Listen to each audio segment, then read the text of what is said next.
আমন্ত্রণ জানাচ্ছি প্রিয় দর্শক, মানচিত্র নিয়মিত আয়োজন কথোপকথনের। আহ ঈদ মোবারক সবাইকে। এবং আমাদের সঙ্গে আজকে যুক্ত রয়েছেন আলোচনার জন্য জানিপপের প্রতিষ্ঠাতা চেয়ারম্যান, রংপুর বিশ্ববিদ্যালয়ের সাবেক উপাচার্য professor doctor Nazmul Ahsan Kalimullah. Doctor Nazmul Hasan Kalimullah, আপনাকে স্বাগত জানাচ্ছি এবং অবশ্যই ঈদ মোবারক। ঈদ মোবারক। যেহেতু জি যেহেতু ঈদের পূর্বক্ষণেই বাংলাদেশের বেশ রাজনৈতিক অঙ্গনে একটা তোলপাড় চলছে প্রধান উপদেষ্টার ভাষণকে কেন্দ্র করে। সেই ভাষণে কি কি উল্লেখ করেছেন আহ আপনি নিশ্চয় জানেন। নির্বাচনের টাইম ফ্রেম থেকে শুরু করে করিডর ইস্যু, বন্দর ইস্যু, আরো নানা নানা বিষয়ে তিনি কথা বলেছেন। আপনার কাছে আমার প্রশ্ন হচ্ছে যে, প্রথমেই যদি নির্বাচন নিয়ে প্রশ্ন করি, এপ্রিলে যে টাইম ফ্রেমের কথা তিনি উল্লেখ করলেন, কি হবে না হবে আমরা জানি না সেই সময় নির্বাচন কতটা সুষ্ঠু পরিবেশে হতে পারে, কিন্তু তার এই বক্তব্যের উপরে রাজনৈতিক দলগুলো কতটুকু আস্থা রাখতে পারে, অথবা আপনি একজন রাজনৈতিক বিশ্লেষক হিসেবে কতটুকু আস্থা রাখছেন? ধন্যবাদ। দেখুন, আমরা যখন স্কুলে পড়তাম তখন এপ্রিলের 1 তারিখে আমরা খুব মজা করে এপ্রিল ফুল করবার চেষ্টা করতাম সবাইকে। অর্থাৎ এপ্রিল মাস হচ্ছে বোকা বানানোর মাস। এবং এর সঙ্গে কোন কোন ইসলামী পণ্ডিত আবার মুসলিম নিধনের বিষয়টাও নিয়ে আসে। এখন যেহেতু প্রফেসর ইউনূসের ধর্মান্তরিত হওয়ার একটা বিষয় ফোরফ্রন্টে চলে এসছে, যখনই আপনি পাবলিক লাইফে আসবেন আপনার পার্সোনাল কোনো বিষয় আর থাকবে না। Public figure, public man. তো তিনি ভেড়াকে যখন বিয়ে করেছিলেন শর্ত সাপেক্ষে, অর্থোডক্স খ্রিস্টান হয়ে, আমার জানা মতে, এবং বাংলাদেশবাসী বলুন বিশ্ববাসী বলুন, কেউ তাকে কখনো হজে যেতে দেখেনি। এবং এবার একটা সুবর্ণ সুযোগ ছিল, যেহেতু তিনি রাষ্ট্রীয় দায়িত্বে আছেন, সে কারণে সরকার প্রধান হিসেবে তার নেতৃত্বে যদি একটি হজ কাফেলা যেত, তাহলে জনগণের সকল সন্দেহ দূরীভূত হতো। কিন্তু তিনি তা পরিহার করলেন। তার বদলে অ্যাংলিকান তিনি তো নামাজ চার্চের আদায় যিনি করছেন, প্রধান, তিনি তো ঈদের জামাত আদায় করছেন। দেখুন, আমরা ফরজের খবর নাই, তিনি আপনার ওয়াজেব নিয়ে টানাটানিতে ব্যস্ত।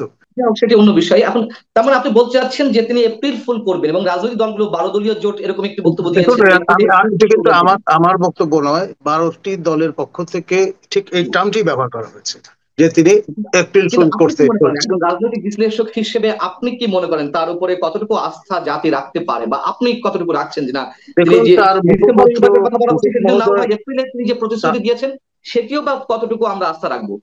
দেখুন, আপনার তার মুখপাত্র শফিক মহোদয় বারংবার আমাদের বলেছেন, তিনি মানে তার যিনি এমপ্লয়ার প্রফেসর ইউনূস, তিনি এক কথার মানুষ।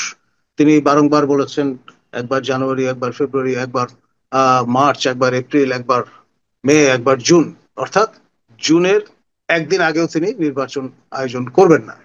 এই যে ধনুর্ভঙ্গ পণ, সেখান থেকে তাকে কেন এগিয়ে আসতে হলো, এখানেও সূক্ষ্ম একটা রাজনীতি তিনি করেছেন।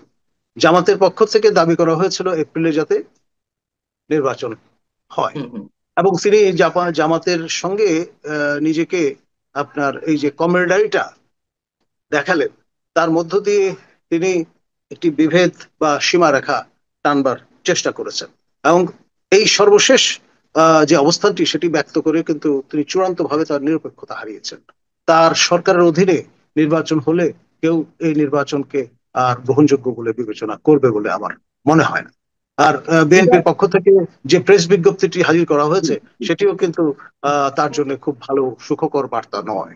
আপনার তাৎক্ষণিক যে প্রতিক্রিয়াগুলো আমরা দেখেছি, আমাদের নূর থেকে শুরু করে, প্রিন্স থেকে শুরু করে, আপনার খেলাফত মজলিস থেকে শুরু করে, কম বেশি সবাই কিন্তু নানান রকমের প্রতিক্রিয়া ব্যক্ত করেছেন।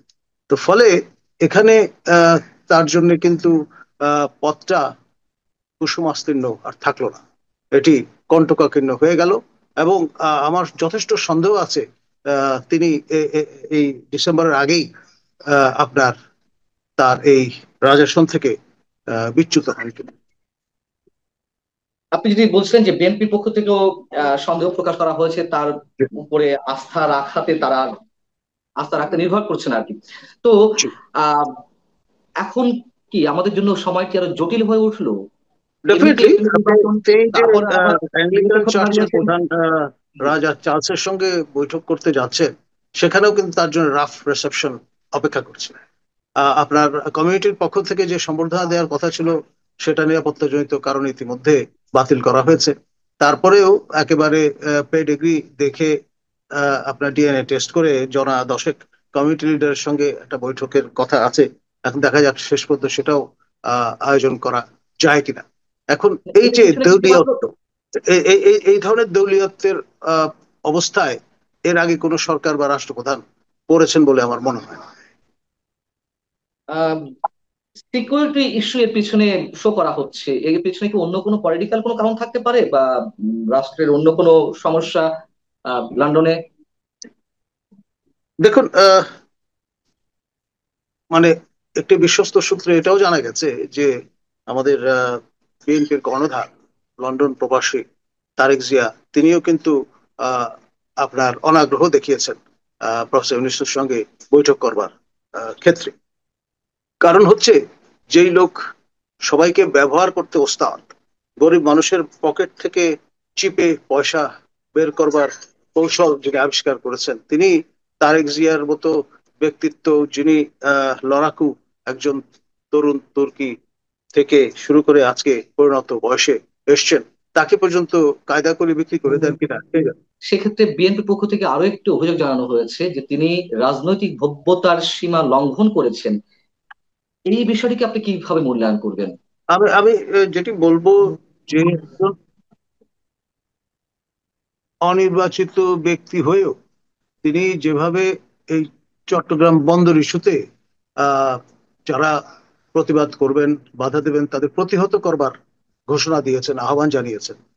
এখন জনগণের বিরুদ্ধে নিজেকে দাঁড় করানোর যে ইন্টেন্ট বা এরাদা তিনি ব্যক্ত করেছেন, তার মধ্য দিয়ে তিনি কিন্তু নিজেকে গণধিকৃত একটি অবস্থানে দাঁড় করাবার চেষ্টা করেছেন, যা কখনোই কাম্য হতে পারে না। একটি অবাধ, সুষ্ঠু, নিরপেক্ষ নির্বাচন তিনি উপহার দিতে পারবেন, বা সেই সরকার উপহার দিতে পারবে যেটি শতভাগ নিরপেক্ষ।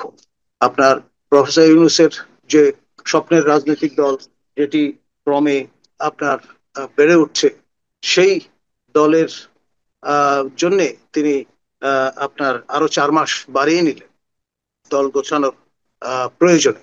এখন পরে আবার সেই স্পেনের মুসলিম নিধনের কায়দায় তিনি যদি এপ্রিল ফুল কার্যকরী করেন, তখন তো নির্বাচন ট্র্যাকচ্যুত হয়ে এমন জায়গায় চলে যাবে যে গৃহযুদ্ধ হয়ে দাঁড়াবে আপনার অনিবার্য বাস্তবতা। এখন এই যে যুদ্ধের হুমকি তিনি দিচ্ছেন চট্টগ্রাম বন্দর ইস্যুতে, এখন ভাবটা এরকম যে চট্টগ্রামের আহ সন্তান তিনি, সেই কারণে চট্টগ্রাম তার বাবার দেশ, তিনি যা ইচ্ছা তাই করতে পারেন। আমাদের এই চট্টগ্রামের বাইরে যাদের বাড়ি, তাদের কোনো কিছু বলবার নেই। ভাবটা এইরকম, এটা মৌরুষি পাট্টার মতো হয়ে দাঁড়িয়েছে তার কাছে। তিনি যে কোনো মূল্যে আপনার করিডোর প্রদান করবেন, যে কোনো মূল্যে চট্টগ্রাম বন্দর বিদেশিদের হাতে তুলে দেবেন, এবং এটা নিয়ে তিনি কোনো রকমের ছাড় দিতে রাজি নন। আসলে মূল বিষয়টা হচ্ছে, তাকে যারা ক্ষমতায় বসিয়েছে তাদের এজেন্ডা বাস্তবায়ন তার লক্ষ্য, এবং তিনি যদি সেটি ডেলিভার করতে না পারেন, ডেফিনেটলি তার এমপ্লয়ার যারা, তারা তাকে সেখানে হয়তো দেখতে চাইবে না। সেটা তার মাথায় আছে। সেই জন্যই তিনি ভব্যতা, সভ্যতার আপনার সকল রকমের সীমা পরিসীমা পরিহার করে আপনার নির্লজ্জ চেহারায় কান কাটা অবস্থায় জাতির সামনে আবির্ভূত হয়েছে। প্রফেসর কলিমুল্লাহ, আরো একটি স্পর্শকাতর প্রশ্ন আপনার কাছে রাখতে চাই। সেনা প্রধানত করিডোরের বিরুদ্ধে কথা বলেছেন, রাষ্ট্রের স্বার্থে, এবং একই সঙ্গে বন্দর বিদেশিদের হাতে তুলে দেওয়া হবে না সেই সতর্ক বার্তাও তিনি দিয়েছেন সবার উদ্দেশ্যে।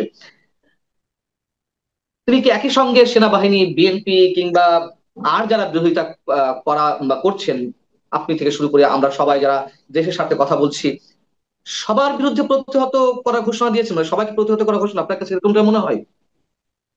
দেখুন, প্রফেসর ইউনুস যেহেতু বিদেশি স্বার্থের প্রতিভূ, সেই কারণে তিনি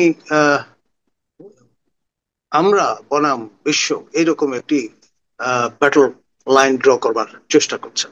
আমাদের মাননীয় সেনাপ্রধান জেন্টলম্যান পা এক্সেলন, এবং সেই পারিবারিক ট্র্যাডিশন আছে বলেই তিনি কিন্তু আজকে দুপুরে সস্ত্রীক আপনার মাননীয় প্রধান উপদেষ্টার সঙ্গে ঈদের সৌজন্য সাক্ষাৎ করতে গিয়েছেন, এবং তার দিক থেকে it's a good will gesture.